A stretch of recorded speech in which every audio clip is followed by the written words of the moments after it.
अस्सलाम वालेकुम नाज़रीन, आप देख रहे हैं न्यूज़ 24 ऑफिशियल। मैं हूं ज़ाहिर रशीद। नाज़रीन, सबसे पहले इमरान रियाज खान की ये वीडियो देखते हैं, उसके बाद बात करते हैं। शहीद अरशद शरीफ का जो कत्ल हुआ था कीनिया में, उस हवाले से कीनिया में केस का फैसला आया है। कीनिया की हाई कोर्ट ने केस का फैसला दिया है और जो पुलिस का मौक़िफ़ था वहां की के शनाख्त में गलती का नतीजा है, यानी वो पहचान नहीं सके, उन्हें लगा कि जो है वो क्रिमिनल जा रहे हैं और फिर उन्होंने शनाख्त ना होने की वजह से गोली चलाई, तो उसको गलत करार दे दिया है कीनिया की हाई कोर्ट ने, कीनिया की अदालत ने।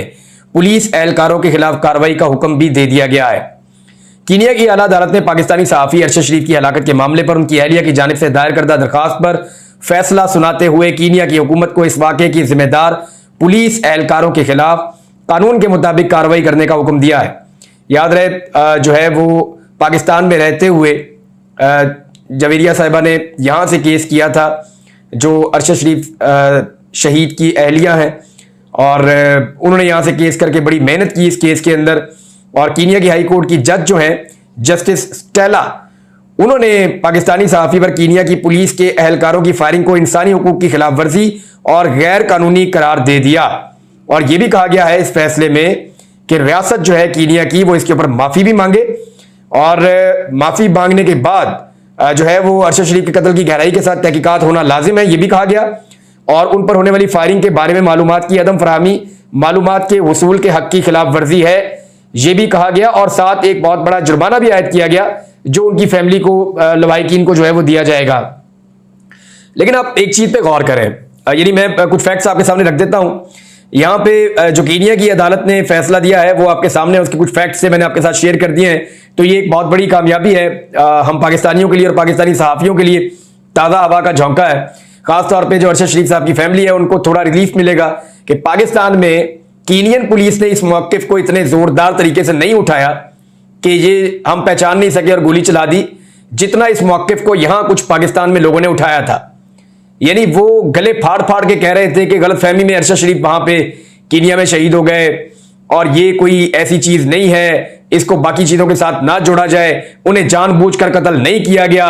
तो आज कीनिया की वो पुलिस जिनके बयान के ऊपर पाकिस्तान में कुछ लोगों ने अपना पूरा एक नैरेटिव बिल्ड किया था, कीनिया की वो पुलिस कीनिया की अदालत में झूठी साबित हो गई है। लिहाजा अब वो सारे लोग जो हैं वो माफी मांगे, कीनिया की गवर्नमेंट या उनकी रियासत तो माफी मांगेगी, वो सारे लोग भी माफी मांगे जिन्होंने कीनियन पुलिस के मौक़िफ़ से ज्यादा पाकिस्तान में उस मौक़िफ़ का प्रोपेगेंडा किया था। अब आ जाए एक और चीज के ऊपर कि ये बहुत बड़ा फैसला है, लेकिन आप गौर कीजिए कि पाकिस्तान जिसका बेटा था अरशद शरीफ और शहीदों का वारिस था, वो भी इनकी फैमिली में इनके वालिद और ये दोनों भाई थे, दोनों शहीद हुए हैं और शहीदों का घर है और इनकी बड़ी रिस्पेक्ट है पूरे पाकिस्तान के अंदर। मामला यह है कि इंसाफ पाकिस्तान में क्यों नहीं हो रहा। कीनिया में कीनिया की एक जज ने इंसाफ दे दिया है, यहां काजी फायद ईसा साहब की अदालत में केस ही नहीं लगता। अरशद शरीफ साहब की वालदा की एक दरखास्त भी पेंडिंग है और केस चल ही नहीं रहा। बार बार जो है वो उसका जिक्र किया जाता है लेकिन कोई केस सुनने को तैयार ही नहीं है। मीडिया में भी आवाज उठाई जाती है, सोशल मीडिया पे लोग कहते हैं, लेकिन काजी साहब की सुप्रीम कोर्ट ऑफ पाकिस्तान में अरशद शरीफ साहब का केस पेंडिंग पड़ा हुआ है। उम्मीद है कि इस वाकये के बाद जवेरिया सिद्दीक साहिबा ने जो फरमाया, उनकी अहलिया जो है अरशद शरीफ साहब की, उन्होंने फरमाया कि मैं और आप सब कीनिया में अरशद शरीफ का केस जीत गए। और वाकई उन्होंने बड़ी हिम्मत के साथ इस केस को लड़ा है, वो दाद की मुस्तहिक है और पाकिस्तान को, पाकिस्तानी सहाफ़ियों को उन पर फख्र करना चाहिए। वो खुद भी एक सहाफ़ी हैं, बड़ी बहादुरी के साथ उन्होंने इस केस को लड़ा है। लेकिन इस सारे आगे बढ़ने में हमने अपना एक आदमी खो दिया। अब हमें बहुत तकलीफ होती है। मैं सीरियसली आपको बता रहा हूँ, मेरा सिर्फ 8-9 महीने का ताल्लुक है अरशद शरीफ से, इससे ज्यादा नहीं है। इस 8-9 महीने के अंदर पता नहीं उस आदमी ने क्या किया, मुझे रोज तकलीफ होती है। मैं अपनी जिंदगी में, मुझे नहीं याद कि मैं कभी रोया हूँ, यानी जब से मैंने होश संभाला है। मुझे बड़ा मायूब लगता है, लेकिन इस वाकये ने मुझे बीच में रुला भी दिया एक दफा। मुझे इतनी तकलीफ हुई है और लेवल पे ले गए वो अपनी कुर्बानी देने के बाद। हम ये सारा कुछ भूलने को तैयार थे, लेकिन हमारा एक आदमी शहीद हो गया है, हमारा खून बह गया है। अब हमें इंसाफ चाहिए। हम इंसाफ मांगने की कोशिश कर रहे हैं, बड़े अरसे से इंसाफ मांगने की कोशिश कर रहे हैं। दिस इज नॉट फेयर, हम इसको कभी नहीं भूलेंगे। टॉर्चर के भयानक तज्जिए पेश किए गए, हमें इतनी तकलीफ दी, मैं 2 दिन जागता रहा हूँ। जिसको मैं फोन करता था, मेरे दोस्त वो रो रहे होते थे कि यार इतना टॉर्चर किया। मेरी उनसे वो बहुत ज्यादा बात नहीं होती, वो आदमी सारी सारी रात जागता था। मैं सिर्फ एक ही चीज मुझे आराम नहीं करने दे रही उस वक्त से, मैं यही सोचता जा रहा हूं कि अगर मैं मर जाता इस लड़ाई में, मैं रात को सही से सो नहीं पा रहा, बहुत तकलीफ में हूं। हम इस लड़ाई को भूलना चाहते थे।